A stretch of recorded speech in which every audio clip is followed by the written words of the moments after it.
The time for members' statements has concluded. Questions without notice. The member for Eden-Monaro. Thank you, Mr Speaker. My question is to the Prime Minister. The Chief Operating Officer of Snowy Hydro has said new coal-fired power stations would mean Snowy 2 is not viable. Which does the Prime Minister support, Snowy 2 or new coal-fired power stations? Because you can't have both. Environment. The Prime Minister has the call. Well, I thank the honourable member for his question, and I wonder how he feels about his leaders denigrating the Snowy Hydro 2.0 project. It's going to provide thousands of jobs in his electorate. But the Leader of the Opposition described it as a vanity project, sought to make fun of it, a gigantic project that is transforming the prospects of the communities the honourable member seeks to represent. Now, the reality is, Mr Speaker, the honourable member raises coal-fired power and compares it with hydro. I saw the member for Port Adelaide was out there today talking about renewables and how they were better than coal-fired power. The reality is the Labor Party can have its debates about one technology or another. What we're in favour of is cheaper electricity. That's our commitment. Cheaper electricity. And the market will work out what is the cheaper model. And it may be that hydro will be cheaper than a new coal-fired power station. Well, time will tell, but the bottom line is let the market compete. And that is what the National Energy Guarantee does. And the time has come for the Labor Party to get real about the energy challenge, having made so many poor decisions, having created the environment in South Australia where a massive wind resource generates 1 minute over 100% of the state's demand and the next minute none, where the member for Port Adelaide lives in a state where, thanks to the ideology and idiocy of the Labor Party, you have the most expensive and the least reliable energy in Australia. The time has come, as Rod Sims, chairman of the ACCC, has been saying just today, the time has come to stop subsidising one technology or another, prioritise affordability and ensure that you have a level playing field that delivers all of the power you need, the dispatchable power that you need and will deliver the reliability and the cheaper electricity that Australians want. The Leader of the Opposition wrote to me last year and called for bipartisanship and cooperation on energy. Well, the National Energy Guarantee is there. It's time now. It's designed by the experts. It will deliver cheaper electricity. It's now time for the Labor Party to support it and to stand up for Australian families who've been paying too much for too long. The Prime Minister's time has concluded. The member for Chisholm. Thank you, Mr Speaker. My question is to the Prime Minister. Will the Prime Minister outline to the House how the government is reducing cost of living pressures on families and households, including in my electorate of Chisholm? Is the Prime Minister aware of any alternative approaches? The Prime Minister has the call. Thank you, Mr Speaker. I thank the honourable member for a question. Mr Speaker, the government wants Australians to keep more of the money they earn. We want to encourage the enterprise and, mystery though it may be to the member for Sydney, the aspiration of hard-working Australians through lower taxes and policies that back small and medium business. Labor, on the other hand, doesn't believe in aspiration. It's a mystery, according to their Deputy Leader, and that's why they're happy to increase taxes by over $200 billion, even to the extent of going after the savings of pensioners and retirees. Now, the opposition leader says this is fair. He thinks that increasing taxes on every small and medium business in Australia is fair. he thinks denying working Australians tax relief is fair. He thinks refusing to deal with bracket creep, meaning Australians pay higher and higher taxes as they earn more, he says refusing to deal with that is fair. And he has no issue, of course, with Australians paying more for their energy because of his reckless targets. And because of the policies we've delivered, the government can afford to deliver personal income tax relief so that low and middle income earners save up to $530 a year this year, and when the full reform is complete in 2024, 94% of Australians will face a marginal tax rate of no more than 32.5 cents on additional money they earn. Now, we can afford to reduce taxes for small and medium businesses with turnovers up to $50 million because we know that will grow the economy and deliver stronger revenues to guarantee essential services. That's why we're able to spend more on hospitals, on schools, on infrastructure. Labor wants to increase taxes on all those businesses, and that can only have one result: less investment, less employment and lower wages. And we're doing everything we can, pulling every lever to reduce the cost of energy. We hauled in the electricity retailers to ensure that households are getting the best deal on their electricity bill, saving families hundreds of dollars a year. We've ensured gas producers are prioritising Australian customers and Australian consumers over export markets. We've stopped the owners of the poles and wires from being able to game the system, a reform passed in this parliament, a practice that in the past has added billions of dollars in cost. And now, through the National Energy Guarantee, we're going to fix the national energy market so that Australians are paying less for their energy. The market has been broken by ideology and idiocy. The National Energy Guarantee is the means to resolve it. The Prime Minister's time has concluded.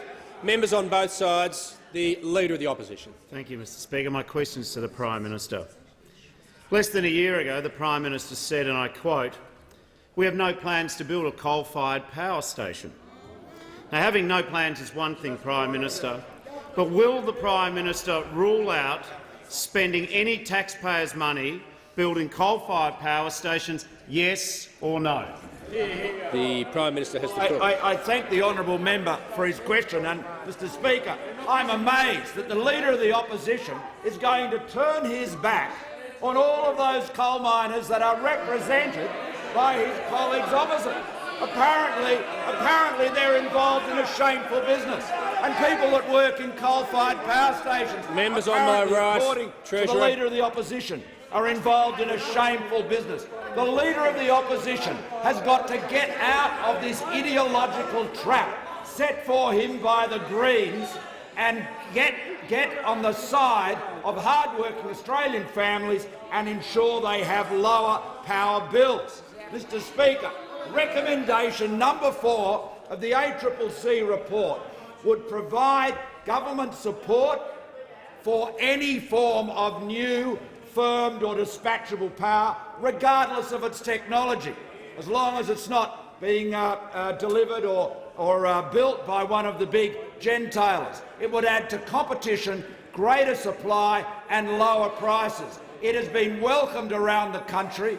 You'll see plenty of different technologies being used or competing to receive that support. And you know what, Mr Speaker? I'll tell you whose side we're on. We're on the side of Australian families. They want to pay less for electricity, and we are the only parties in this parliament that have a plan for them to do so.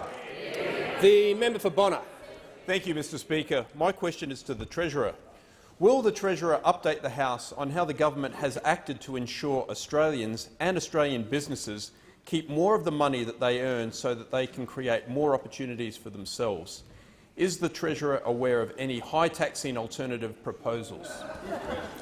The Treasurer has the call. Thank you, Mr Speaker, and I thank the member for Bonner for his question. And I am aware of other high-taxing alternatives put forward by the Labor Party, but in our budget this year we set out a plan for a stronger economy, and that plan was based on ensuring that all those Australians who are having a go was going to get a fair go. And the way they're going to get that fair go is ensuring that they got access to keep more of the money they themselves had earned. And that plan is working, Mr Speaker. That plan for a stronger economy is working. 95,200 young people got a job in 2017-18. That is the strongest fiscal year growth in youth employment in 30 years before Taylor Swift was born, Mr Speaker. That's how far you've got to go back for a better year of fiscal growth in youth employment in this country. Now, the Labor Party may want to shake that off, Mr Speaker, but we're not going to shake that off because we know a plan for a stronger economy is what Australians need, and the way you deliver that for them is backing them in. And we're backing them in with lower taxes, and we're backing them in with plans for lower electricity prices, for cheaper electricity prices. 10 million Australians are benefiting from our personal legislated tax plan. For a dual-income family on modest earnings, that's over $1,000 extra a year, and that's around about a half of their annual electricity bill. But there's more to come, Mr Speaker. There's more to come with policies that are putting further pressure down on electricity prices, and our tax plan that reaches out over the next 8 years to ensure that all Australians who are working hard and paying tax can get that tax relief. Now, the other thing that our plan does is it doesn't accept the Labor Party view which says to help someone, to give someone a fair go, you've got to attack someone else, just like they seek to do in business, but like they seek to do on personal taxes as well. Our plan for lower taxes for all working Australians rejects the Labor Party's politics of envy, Mr Speaker. Their politics of envy has led them to seek to put $200 billion and more in higher taxes on the Australian economy. Taxes on housing, on investment, on savings, on wages, on small business, on family business and on retirees to the tune of around $5 billion a year. A tax plan from the Labor Party that is dripping with envy, Mr Speaker, and it'll drain away the Australian economy if the Labor Party ever gets their chance to take that huge burden of tax and throw it on the Australian economy, Mr Speaker. Under Labor, Australians will pay too much tax, way too much tax, for one simple reason. They cannot control their spending, and as a result, they will put $200 billion and more on the Australian economy. Under Labor, you will pay too much tax. Has concluded. The member for McMahon. Thanks very much, Mr Speaker. My question is to the Treasurer. A year ago, the Treasurer said, and I quote, "There's no such thing as new cheap energy with a coal-fired power station." Does the Treasurer stand by that remark? The Treasurer has the call. Mr Speaker, I stand by exactly what I say on this matter because I've made a simple observation. If you've got a new coal-fired power station, it produces energy at a higher cost than an existing coal-fired power station. So that's why I am a strong supporter of keeping coal-fired power stations open for as long as possible. The only thing I don't understand is why does the member for McMahon want to shut them down? Why does every single member over there, including the member for Hunter, want to turn the lights off on coal-fired power stations all around the country? Coal-fired power stations remain an important part of Australia's affordable, reliable energy supply. So why does the Labor Party want to shut them down and increase the cost for households, for businesses, Mr Speaker? What the Labor Party's plan is on electricity is to put their prices up. They want to increase the emissions reduction target to 45%, which will increase power bills for Australia, I think about $190, Mr Speaker. That's what the Leader of the Labor Party wants to do with people's power bills.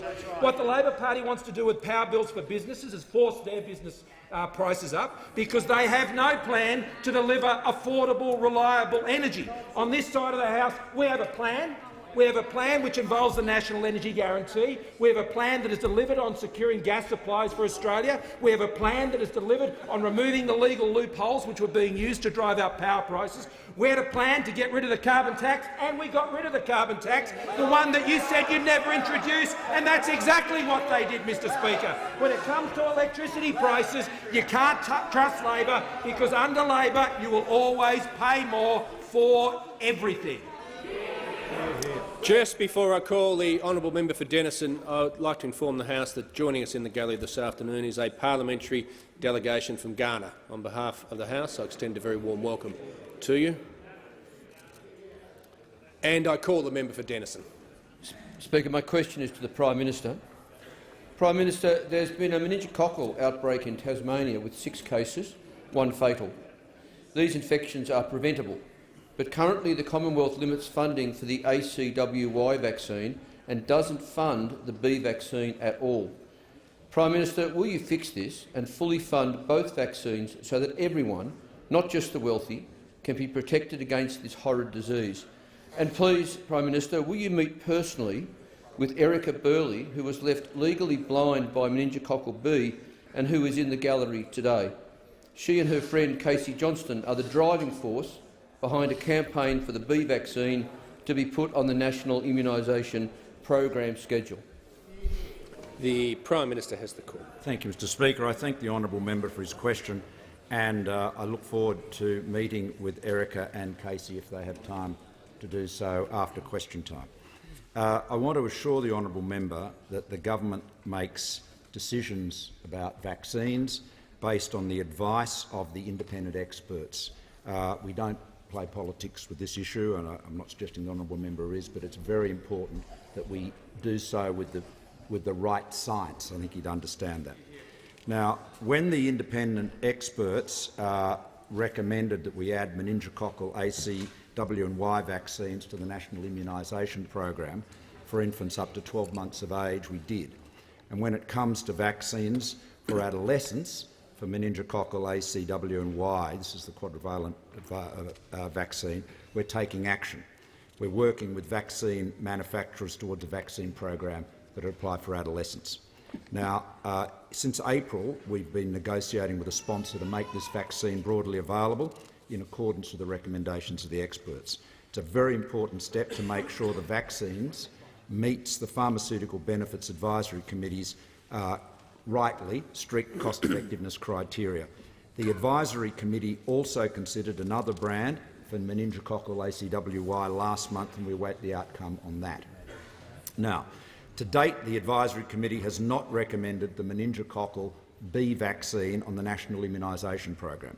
Under Section 101 of the National Health Act, the government is not able to include a new medicine on the Pharmaceutical Benefits Scheme or a vaccine on the National Immunisation Program unless it has first been recommended by the Independent Pharmaceutical Benefits Advisory Committee, and they are legal requirements which enshrine the primacy of an expert medical recommendation. Now, however, and I remind the honourable member that unlike the Labor Party, the government can guarantee if the medical experts on the Pharmaceutical Benefits Advisory Committee recommend meningococcal B vaccine, we will Members list on my left on the National Immunisation Program. So we will list if the Pharmaceutical Benefits Advisory Committee recommends it, we will list it. We won't defer it, as happened under the Labor government. So we're urging the sponsor company to resubmit their application at the earliest opportunity with more evidence on the vaccine's effectiveness. Now, all governments, Commonwealth and state, have responsibility for national immunisation coverage.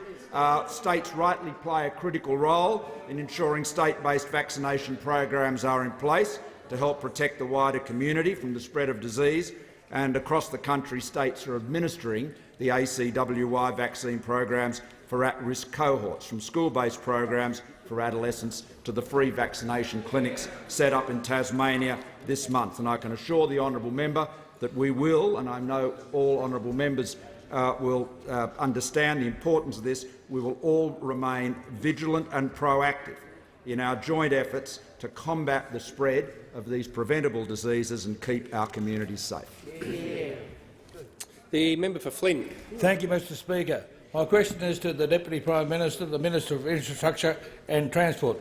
Will the Deputy Prime Minister update the House on how the government is delivering certainty to small businesses and working families in Queensland? Is the Deputy Prime Minister aware of any different approaches with the potential to create uncertainty? The Deputy Prime Minister has the call. Thank you, Mr Speaker. We're a government which backs jobs. We back coal jobs, we back renewable jobs, we back jobs. Jobs in agriculture, jobs in central Queensland, and I know the member for Flynn backs jobs. I know the member for Dawson, for Capricornia, all the LNP members, indeed all the Liberal Nationals on this side, we back jobs. We want vibrant country communities with good, local, long-term jobs now and into the future. We want to help ensure that hard-working Australians get that reward for their effort. We want to make sure that their power is reliable. The member for Flynn understands this. So does everyone on this side of the House. It starts with securing affordable, reliable power for all Australians. We understand that power prices put a strain on households, on business budgets, and we're taking action to make the system more reliable, more secure, and to put downward pressure on power prices. They will go down. And a business in the member's electorate, Zimmerman Farming at Jambin. And I need to talk about farming because we believe in the future of central Queensland. We believe in farmers, and when farmers are going well, so too is our nation. Now, Mick Zimmerman is a lucerne producer.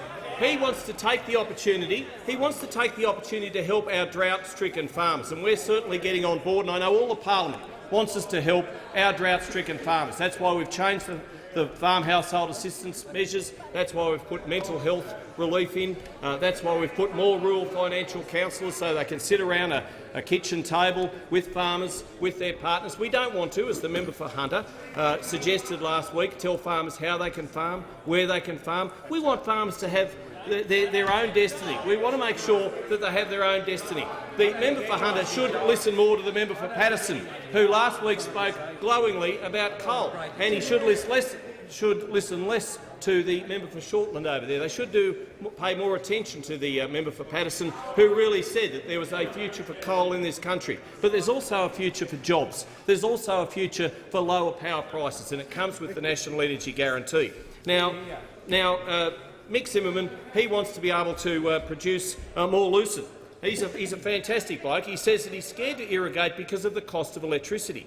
2 years ago, his electricity bill was $3,500 per month. It's now $11,000, and he's doing half as much irrigating.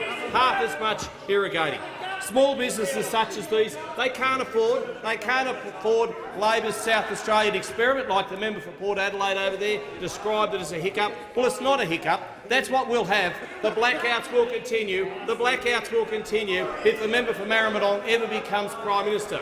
But we're getting on board with making sure there's downward pressure on power prices, more reliability, more affordability in the system, and we're making sure that we're providing jobs and creating hope for Australia. The Deputy Prime Minister's time has concluded. The member for McMahon has the Thanks call. very much, Mr Speaker. My question is to the Minister representing the Finance Minister.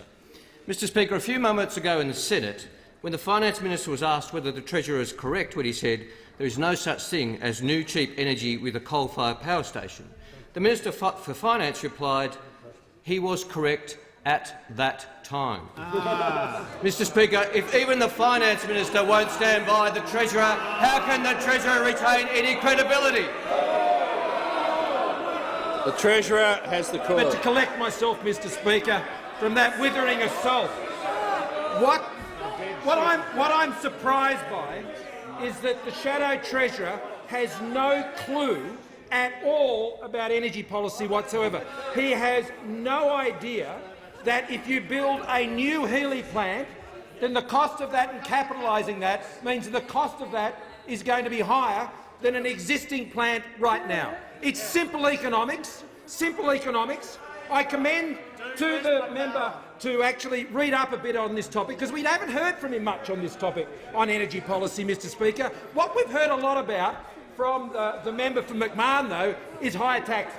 That's what we've heard about from the member for McMahon. All we hear about from the member for McMahon is not how to get electricity prices down, but how to put people's taxes up. And we learnt just recently why he wants to put taxes up so much, because the member for Rankin Bell-Decat, he has said that he is going to abolish the staffing limits in the public service.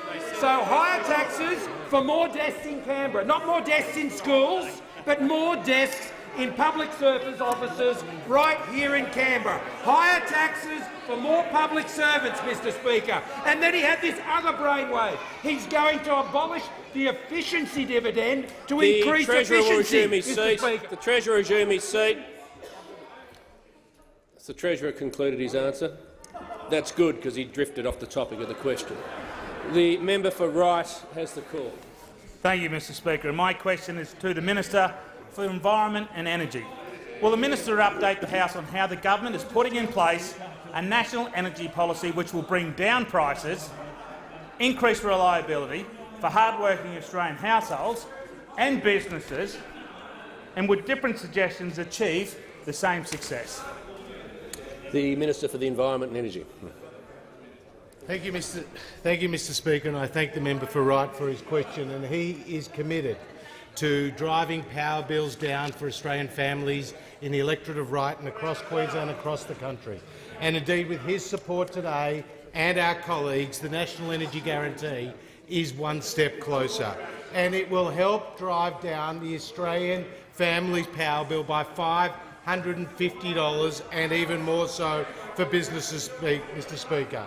Now, it's time that the Leader of the Opposition stop whispering sweet nothings into the ears of Australian families and got behind the policy which will deliver lower power prices for Australians, Mr Speaker, and that is the National Energy Guarantee. It's time the Leader of the Opposition got on the sticky paper, Mr Speaker, and stop trying to walk both sides of the street, Mr Speaker, because we know when the Leader of the Opposition was a part of a Labor government, the Rudd-Gillard-Rudd years, power prices doubled, Mr Speaker. Power prices went up each and every year. Each and every year. We had the carbon tax. We had the Citizens' Assembly. We had the cash for clunkers, Mr Speaker. And we know that the member for Port Adelaide, he even wrote a book about it. And he said, I know that we've sent too many mixed signals and we've made mistakes, Mr Speaker. We welcome that honesty. But we also know that he thought that what happened in South Australia was merely a hiccup, Mr Speaker. Merely a hiccup, a big experiment which saw South Australians get the highest prices in the country as a result of bad Labor management. In contrast, Mr Speaker, the Turnbull government is delivering lower power prices. Last week, the wholesale price of power was $68 a megawatt hour. The same time last year, it was $101, Mr Speaker. From the 1st of July this year, power prices came down in Queensland, in South Australia and New South Wales. Through the Prime Minister's intervention in the gas market, the ACCC has said that they've reported price reductions by up to 50%. This means more jobs for Australians, Mr Speaker. And now the National Energy Guarantee will deliver more jobs in the electorate of Wright and around the country, because we've heard from the Queensland Chamber of Commerce and Industry, who represent 400,000 Queensland small businesses, and they say, and I quote, "At the end of the day, the National Energy Guarantee promises what we've all been waiting for, a downward pressure on electricity prices and policy certainty." So from across the board, from energy consumer groups to energy user groups, to the big manufacturers, to the big miners, to the farmers of this country, to the irrigators, they have got behind this policy. Now's the time for the Labor Party to get on the sticky paper and actually walk the talk and help deliver lower power prices for all Australian families and businesses. The member for Fenner will cease interjecting. The member for Port Adelaide has the call. Thank you, Mr Speaker. My question is to the Prime Minister. Before the 2013 election, this Liberal government promised to reduce power bills by $550 a year. But since then, power bills have gone up and up. Today, the government is again promising to reduce power bills by $550 a year.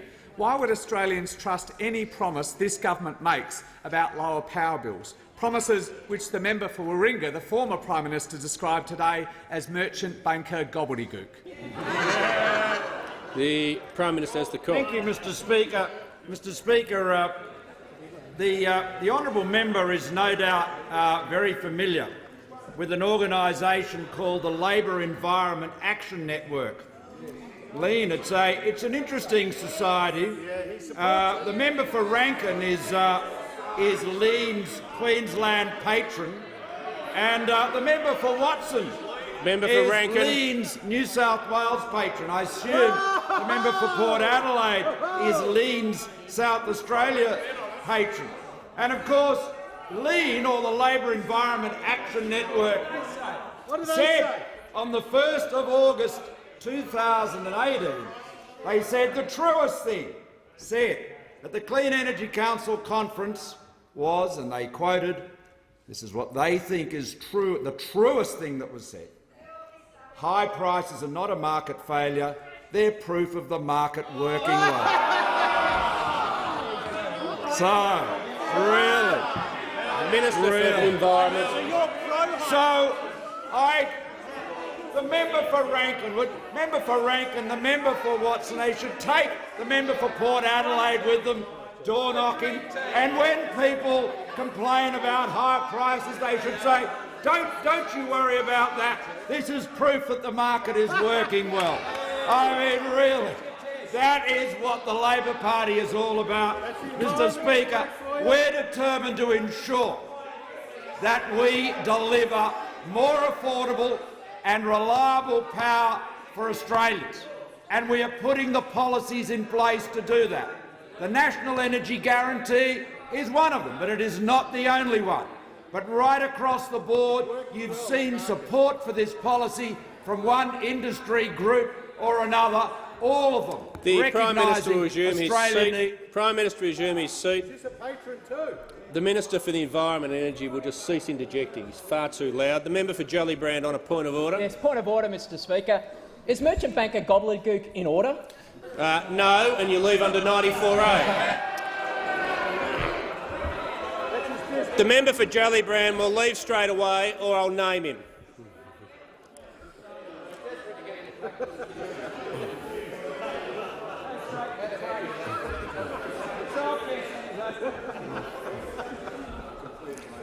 Prime Minister's completed his answer. The member for Leichhardt has the call. Thank you very much indeed, Mr. Speaker. My question.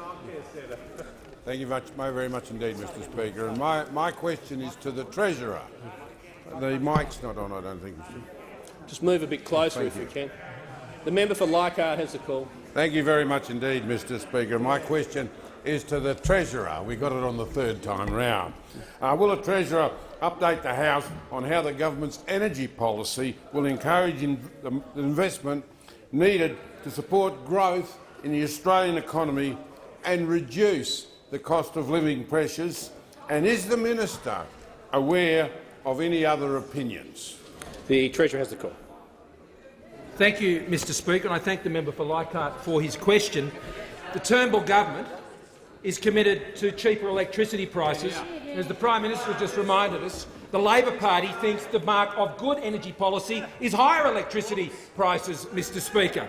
And when they were in government, they must have thought they had a pretty good policy, if that was the case, because the average increase annually in electricity prices under the Labor Party went up by 12.2% every single year on average. Now, we arrested the growth in that, and that has come down to an average of only 3.4%, Mr. Speaker, but there's better news than that. In the last quarter, in the June quarter, electricity prices in Australia, according to the Australian Bureau of Statistics, fell by 1.3%, Mr. Speaker. They came down, and that has been, as the Minister has been explaining, the impact of lower wholesale prices is beginning to flow into lower retail prices and lower prices for consumers, and that has been borne out by the Australian Bureau of Statistics. And the Governor of the Reserve Bank has also highlighted, going into this quarter, one of the things that will be actually putting pressure down on inflation is lower utility prices, including electricity, and I also note lower childcare prices as well, as a result of the childcare reforms, Mr. Speaker. But our policies are designed to deliver lower and cheaper electricity prices. And as we've reminded the House today, that started with getting rid of the carbon tax, and that has gone all the way through to the most recent ACCC report, which is about supporting and ensuring that we see investment realised to produce more energy in the Australian market, which, when you increase supply, supply, you lower the price, Mr Speaker. We've secured access to the gas. We've ensured customers have been getting a better deal, and we have seen the turning point on electricity prices under the policies of this government. And there is broad-based support for the National Energy Guarantee because it's part of this plan, Mr Speaker. There's broad-based support because they know the time for shouting at the clouds and shouting at each other on energy policy is over. The time for action and implementing this policy is right now. So the question, Mr Speaker, is what is the Labor Party going to do?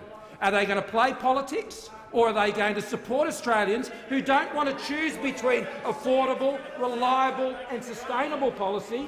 They want all three, and that's what the National Energy Guarantee delivers. So it's time for the opposition to get off the fence. It's time for the Labor Party to stop making excuses and get behind the National Energy Guarantee, because that delivers cheaper electricity prices. It delivers the certainty that the business and investment community need to deliver more energy to our markets to ensure there are lower electricity prices. It's time for the Leader of the Opposition and the Labor Party to get on the National Energy Guarantee bus, because it's driving towards lower electricity prices for all Australians. The Treasurer's time has concluded.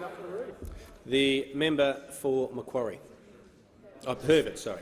Thank you, Mr Speaker. My question is to the Prime Minister. The Great Barrier Reef Marine Park Authority, the Australian Institute of Marine Sciences and James Cook University are all based in my electorate. Why is the Prime Minister now making these vital research bodies in my electorate apply to a small private foundation made up of big business mates of yours to try to get back any of the taxpayers' money he gave away? Why is the Prime Minister privatising the protection of our most precious and fragile environmental asset? The Minister for the Environment and Energy. Well, Mr Speaker, the member for Herbert's gone missing, Mr Speaker, because her side of politics abandoned the reef, Mr Speaker. Abandoned the reef. If you look at the money, that they contributed to the Great Barrier Reef Marine Park Authority in the last year that they were in office, it's around half of what we are putting in, Mr Speaker. If you look at the money that the Department of the Environment is contributing to the reef, when they were in office, it's about half of what we are contributing, Mr Speaker. When Labor was in office, they put the Barrier Reef on a path to the endangered list, Mr Speaker, UNESCO's endangered list, Mr Speaker. When Labor was in office, they had no long-term plan, Mr Speaker. When Labor was in office, they didn't provide the funding, Mr Speaker. When Labor was in office, they had 5 dredge disposal projects planned for the marine park, Mr Speaker. In contrast, we have come in and we've got the reef with a long-term plan with the Queensland government. We've put in a $2 billion commitment with Queensland. We've made a $500 million commitment through the foundation. Mr Speaker, we've been praised by UNESCO, and let me tell the House where the money's going to go. Let me tell you where the money's going to go through the foundation. $201 million is going to go to improving water quality. Mr Speaker, we've changed farming practices such as reduced pesticide, nitrogen and sediment runoff. $100 million is going to the best science to implement reef restoration. That is why Australia's chief scientist welcomed the announcement, Mr Speaker. He welcomed the announcement. $58 million is going to the fight against the coral-eating crown-of-thorns starfish, Mr Speaker. $45 million is supporting work increasing community engagement, such as Indigenous traditional knowledge for sea country management, Mr Speaker. And $40 million is going towards reef health monitoring and reporting. Now, Mr Speaker, the foundation was supported when Labor was in office. They put money in it. A member for Watson put out a press release saying that the foundation would protect the unique values of the reef. When we announced our $500 million, the member for Sydney welcomed it, Mr Speaker. The member for Sydney welcomed our announcement. But the member for Herbert has got no money to show because when Labor was last in office, they abandoned the reef. Only the coalition can be trusted to protect regional jobs in Queensland, only the Coalition could be trusted to provide appropriate funding for reef preservation and conservation. Just before I call the member for Robertson, I also inform the House that we've just had join us in the gallery this afternoon the Australian Political Exchange Council's 17th delegation from Japan. On behalf of all members, a very warm welcome to you all. The member for Robertson. Thank you, Mr Speaker, and my question is to the Minister for Defence Industry.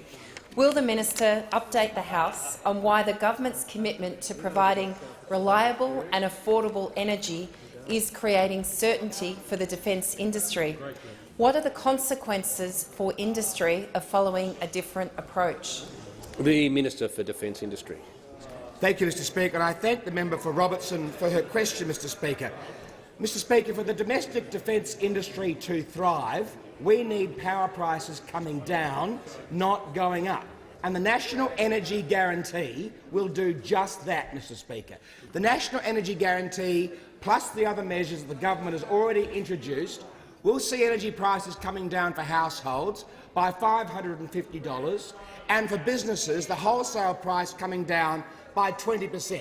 Now, Mr Speaker, this is really important for our defence projects and our defence industry, because if you think about it, the government is the only customer in defence and defence industry. So if we get prices coming down, Mr Speaker, it means that the taxpayer is getting better value for money for our expenditure, and future projects will be cheaper as a consequence of lower power prices, Mr Speaker. So this isn't some theoretical, ideological debate that Labor likes to conduct. For taxpayers, for the government, reducing power prices means more money for us to spend on other important priorities. For businesses in the manufacturing sector, like Morand in Melbourne, or the ASC in Adelaide, or Austell in Perth, or Hallmark Trailers in Brisbane, it means their prices coming down, their costs coming down, because the amount they spend on power is reduced. So it's really critical to those industries, to the manufacturing sector, if we want them to thrive, have more investment and have more jobs. This is something that's entirely lost on the Labor Party, Mr Speaker, because the Labor Party actually supports higher prices. They want higher prices. In fact, when the carbon tax was in place, Mr Speaker, they smiled every time prices went up, because when prices were going up because of the carbon tax, it meant the carbon tax was doing its job. Every time prices went up, the carbon tax was doing its job. And we scrapped the carbon tax and prices came down. And when we introduce the National Energy Guarantee, prices will come down again, Mr Speaker. And we have the evidence. The Prime Minister just quoted LEAN, the Labor Environment Action Network. They said about their conference, high prices are not a market failure, they are proof of the market working well. In other words, if prices are going up, that as far as the Labor Party is concerned, that's exactly the outcome of their policy mix, and that's what will happen if they get elected.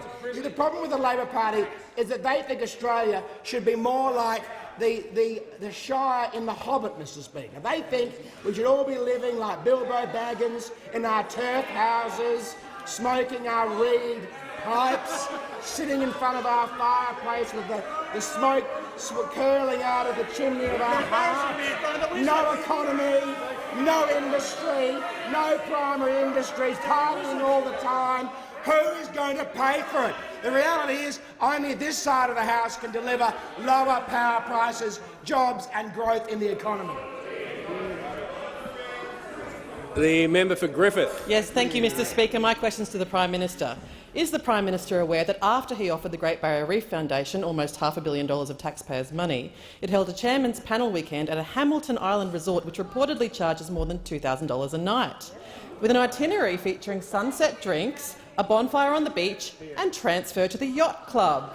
Is this what the government means when it says the foundation has a track record in leveraging philanthropic support? The Minister for the Environment and Energy. Members on my left, the Minister has the call. The member for McMahon has already been warned. Member for McMahon, zip it. Sorry. I wouldn't be talking The about Minister has the call. foundations. Everyone remembers that snorkelling tour the Leader of the Opposition took, Mr Speaker, a $17,000 freebie, Mr Speaker. Now, the foundation has put out a public statement today, and I'll read from it. The foundation has 56 members of our chairman's panel. Engagement with the chairman's panel allows the foundation to explain the complexity of the challenge, the threats the reef faces and how scientists are responding. In turn, the members of the panel lend their personal and organisational expertise, and the infrastructure, the skills and the resources of member companies are invaluable in enhancing the science effort through access to technology, funding and knowledge. And this is the key point, Mr Speaker. Costs associated with this are fully paid via their membership fees, and no taxpayer dollars, grants or other donations received by the GBRF are used. The purpose of this event is to provide a forum for business leaders to directly engage with scientists and researchers. Members of the Chairman's panel have no role in selecting projects that are funded by the GBRF.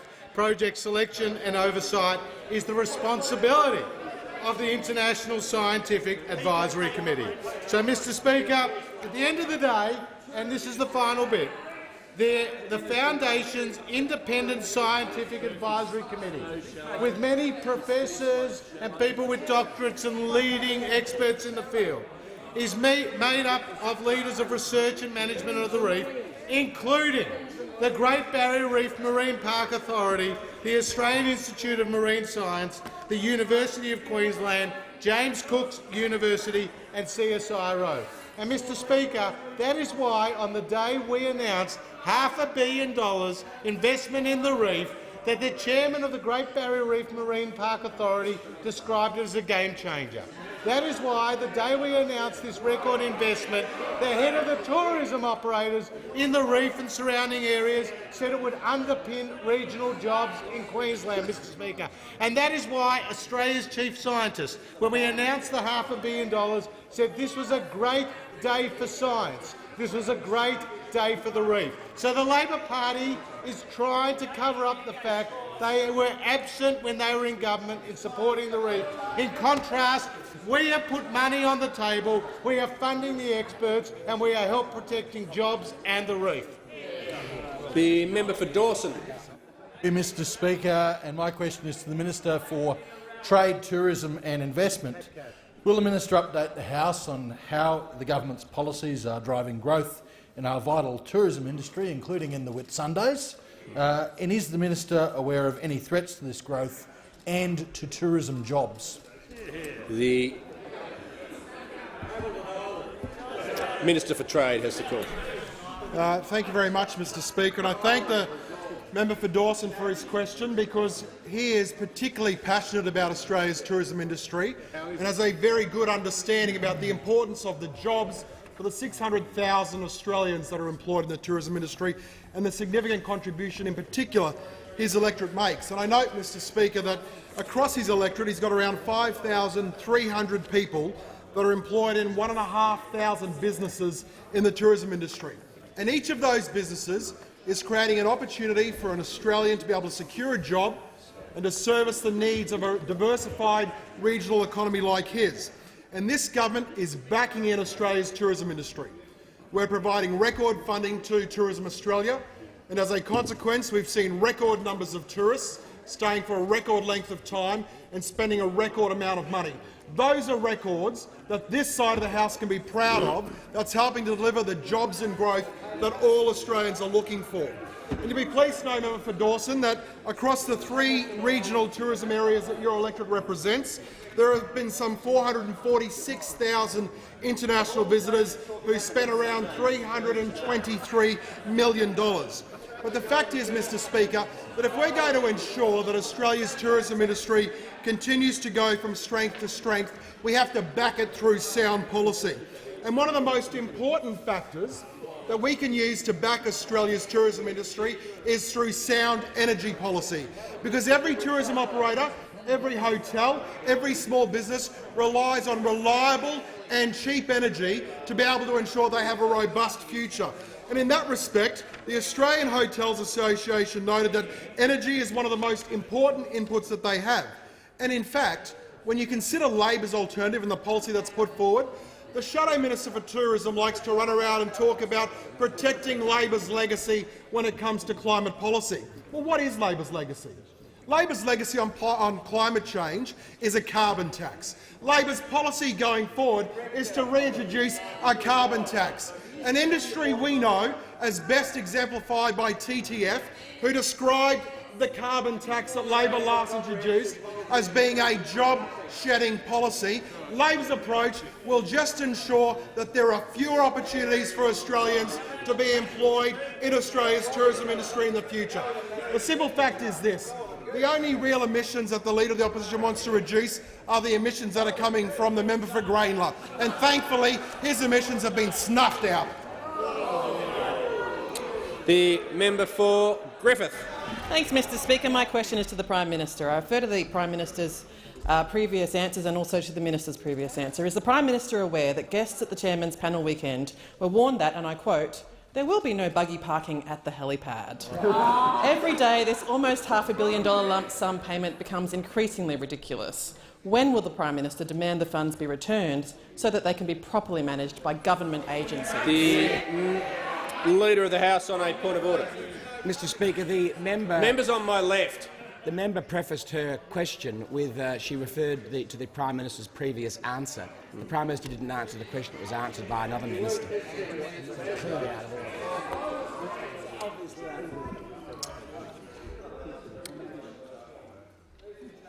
The Manager of Opposition Business. The question also referred to the Minister's previous answers.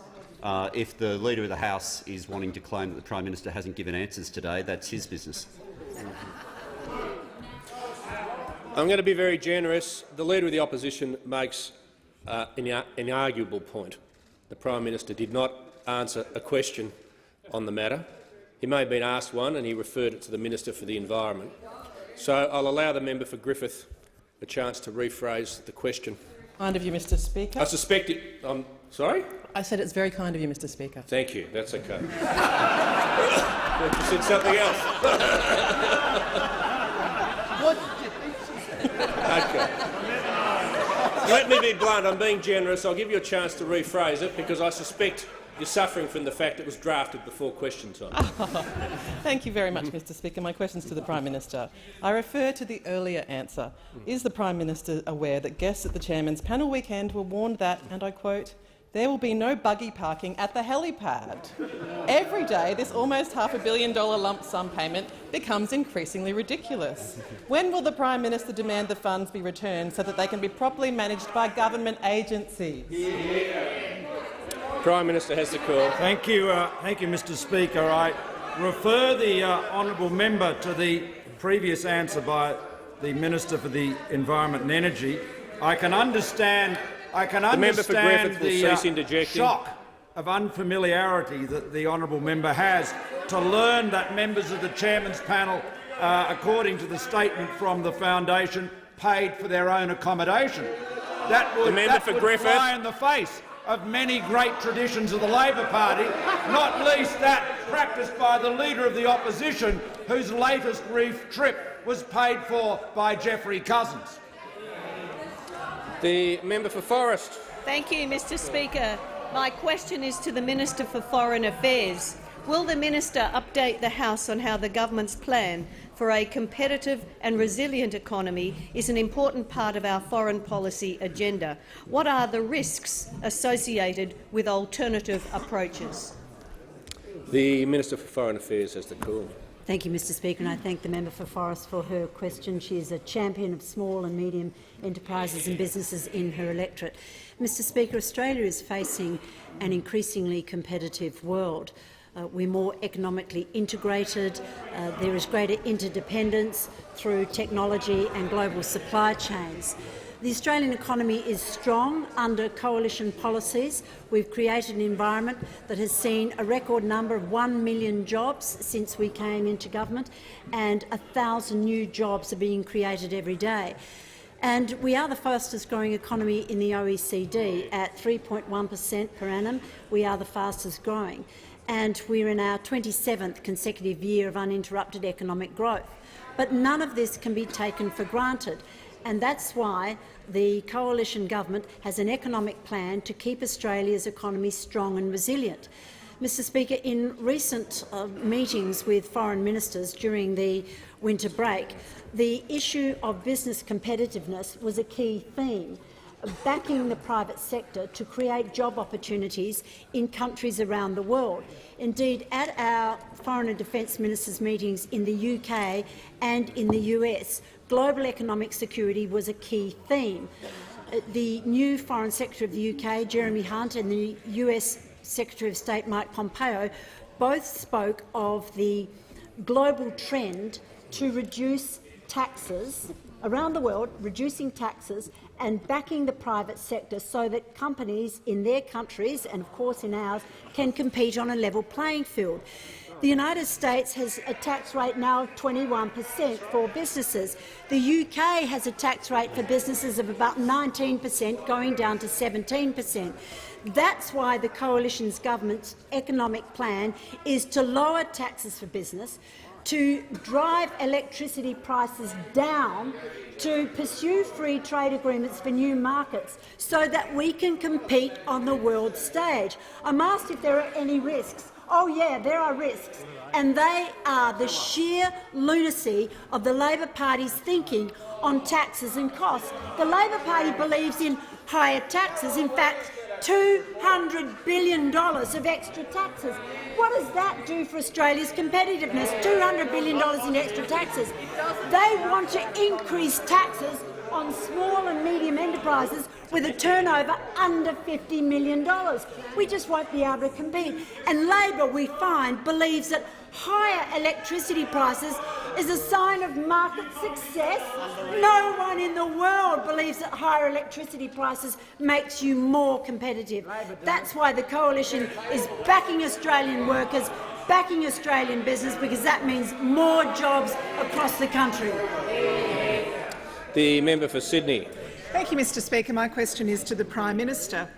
Yesterday, the Environment Minister confirmed the Great Barrier Reef Foundation's formal proposal for the grant was not received by the government until the 29th of May. This was more than 20 days after the Treasurer had delivered the budget, which included money for the foundation, a month after the grant was announced, and more than a month after the Prime Minister first offered it to the foundation, $500 million of taxpayers' money. Why is the Prime Minister so reckless with taxpayers' funds?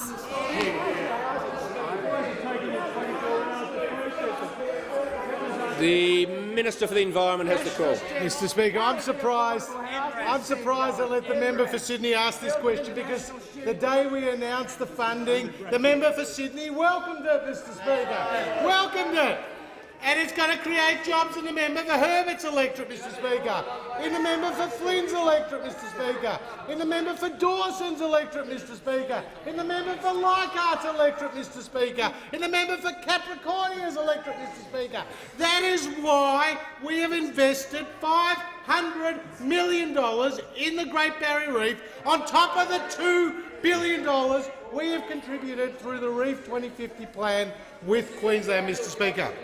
Now, I've made it very clear that in my correspondence with the chair of the foundation, where I formally wrote to on the 22nd of April, where I said the formal offer of any Australian government funds is dependent on negotiating and executing a new grant agreement. Now, in consultation with the foundation, they formally lodged their proposal on the 29th of May. This was after I had released the Commonwealth Grant Guidelines, Mr Speaker, of which this was compliant with. Now, on the 20th of June, under Section 71 of the Public Governance Performance and Accountability Act, I approved the grant to the foundation, having considered a detailed assessment of the application by my department, which had included the second stage of due diligence by my department and the Australian government solicitor, Mr Speaker. And I want to read to the House what my department recommended to me, Mr Speaker. And I quote that this investment in the foundation would, quote, meet the government's policy objective to protect and manage the Great Barrier Reef, that it would represent value for money and a proper use of Commonwealth resources, and that was consistent with the provisions of the Governance and Accountability Act, Mr Speaker. And that due diligence included a close examination by the AGS of corporate information, financial reports, compliance with applicable laws, litigation, property searches, asset checks of the foundation directors. Now, Mr Speaker, this had been through the ERC process, Mr Speaker.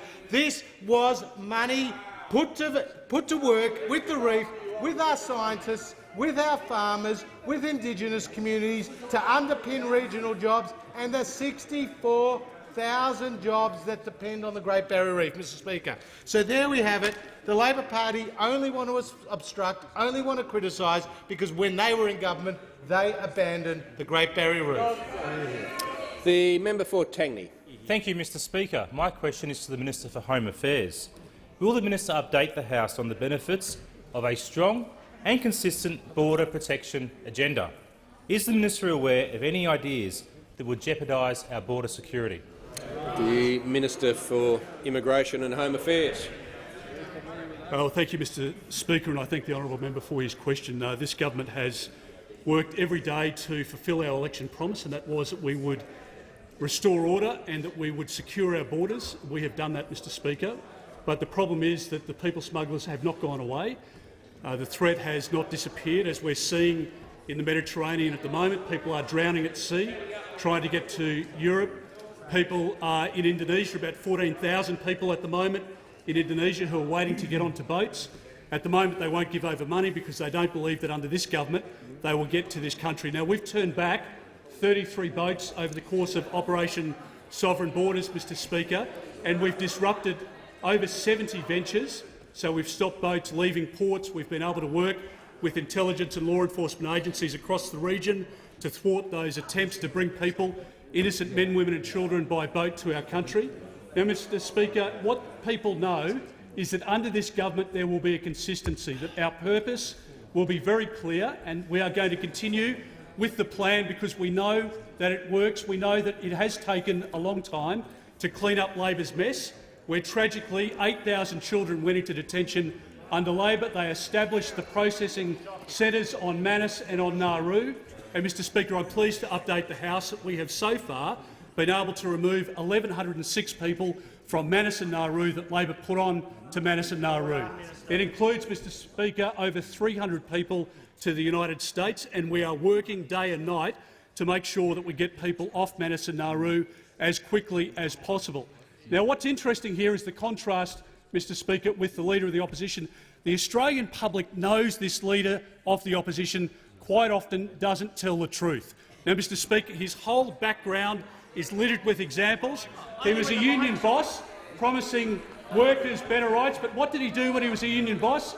He negotiated with big businesses to take away penalty rates from workers around the country. That's what he did when he was a union boss. Now, Mr Speaker, what did this Leader of the Opposition do at the last election? He promised that he would replicate the Operation Sovereign Borders model. He has worked day and night since then to water down Labor's policy. He is effectively promising the Australian public, Mr Speaker, that if he's elected Prime Minister at the next election, that the boats will restart, that the deaths at sea will recommence, that detention centres will be refilled. And, Mr Speaker, that is the reality. I would say to you, and through you to the Australian people, don't trust a word that this man says. Everybody in his history, whether it's in this place, whether it's in his work life, they don't trust him. He's been double-crossed by most people that he's ever dealt with, and the Australian public should know that even when he looks them in the eye on border protection, he's not telling the truth. The Manager of Opposition Business. Thanks, Speaker. My question to the Prime Minister. Is the Prime Minister aware the Chief Operating Officer of the CSIRO sent an email a day after the government announced almost $500 million of taxpayers' money for a small private foundation, stating, and I quote, "We didn't have visibility. Seems to have involved the PM's office. Funding went to the Great Barrier Reef Foundation. Team will make calls this morning to see what else they can find." The CSIRO had no idea about this plan when the Prime Minister offered almost $500 million on the 9th of April. Whose idea was it? The Prime Minister has the call. Well, I thank the honourable member for his question, and the Minister for the Environment has set out the process already yesterday. It came through the budget process pursuant to a submission made by the Minister to the Expenditure Review Committee in the normal way. The member for Barara. Thank you, Mr Speaker. My question is to the Minister for Law Enforcement and Cyber Security. Will the minister update the House on actions the government is taking to give our law enforcement and national security agencies the powers they need to disrupt and prosecute serious organised criminals and terrorists in the online environment? The Minister for Law Enforcement.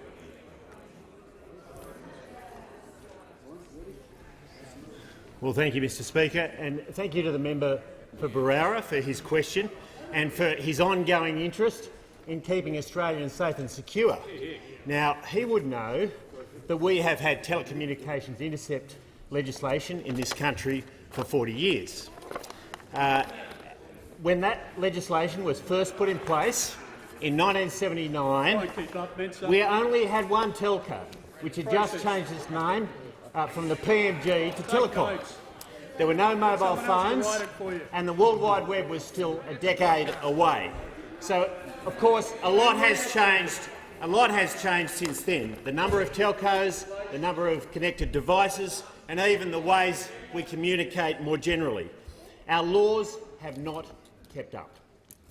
If we don't act, we'll be giving serious criminals a place to hide, whether they be pedophiles, drug dealers or terrorists planning an attack on our communities. Now, Mr Speaker, it concerns me when I am advised by our agencies that in the last 12 months alone, 200 operations investigating very serious crimes with penalties of 7 years imprisonment or more were thwarted or in some way inhibited in their ability to get the job done. Our agencies were thwarted or inhibited in their ability to get the job done because of the failure of our legislation to be fit for purpose for an era where technology has changed so dramatically. So, Mr Speaker, the legislation I released for public consultation this morning will address these issues. And public consultation is important because we are willing to take the time to listen and ensure that we get this right. For those like me, as the Minister for Cyber Security, who are concerned about the security and privacy of all Australians' data, these important reforms do not require industry to reduce the levels of security that they've developed to enhance privacy for all Australians. And any request for an individual's data will remain subject to the existing warrant processes. But, Mr Speaker, we cannot give criminals a place to hide. If we do not act, they will continue to hide on those applications and platforms they believe protect their nefarious activities. Mr Speaker, this government has a proven track record of balancing individual freedoms alongside the safety and security of all Australians. I call on those opposite to join the government in supporting these important reforms. The Leader of the Opposition. My question is to the Prime Minister. I refer to the Prime Minister's last answer concerning the $500 million taxpayer donation to a small foundation. Prime Minister, whose idea was it? The Treasurer will cease interjecting. The Prime Minister has— Member, to my previous answer. The member for Fisher. Mr Speaker, my question is to the Minister for Small and Family Business, the Workplace and Deregulation. Will the minister update the House on how the government is supporting small business in the construction sector? Is the minister aware of any approaches to the construction sector that endanger small and family business? The Minister for Small Business.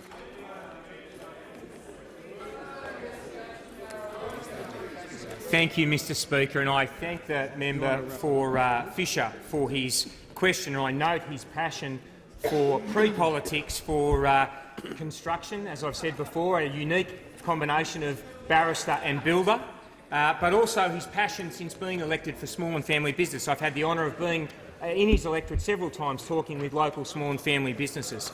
And I did want to focus on this most important sector of our economy, Mr Speaker. In the last 5 years since the election of a coalition government, we have seen a 17.8% increase in employment in this most valuable sector.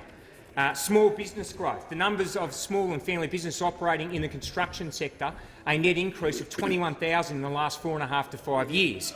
How did that compare? I'm asked about those opposite. In the last 12 months of the Rudd-Gillard-Rudd government, there was a net decrease in the number of small and family businesses operating, amounting to 8,300.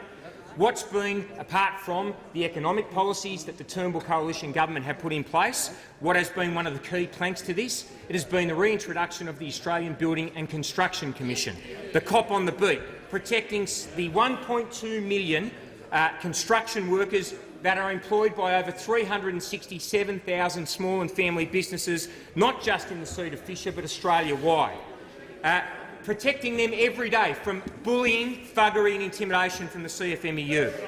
And today, just today, this morning, Justice Logan, let's face it, Mr Speaker, federal court judges are not the most outlandish of people, said in a ruling on that wonderful piece of gear, David Hanna, the former Secretary of the CFMEU in Queensland, he said, and I quote, an organisation, and he's talking about the CFMEU, an organisation which manifests an inability by its internal governance to rein in aberrant behaviour cannot expect to remain registered in its existing form.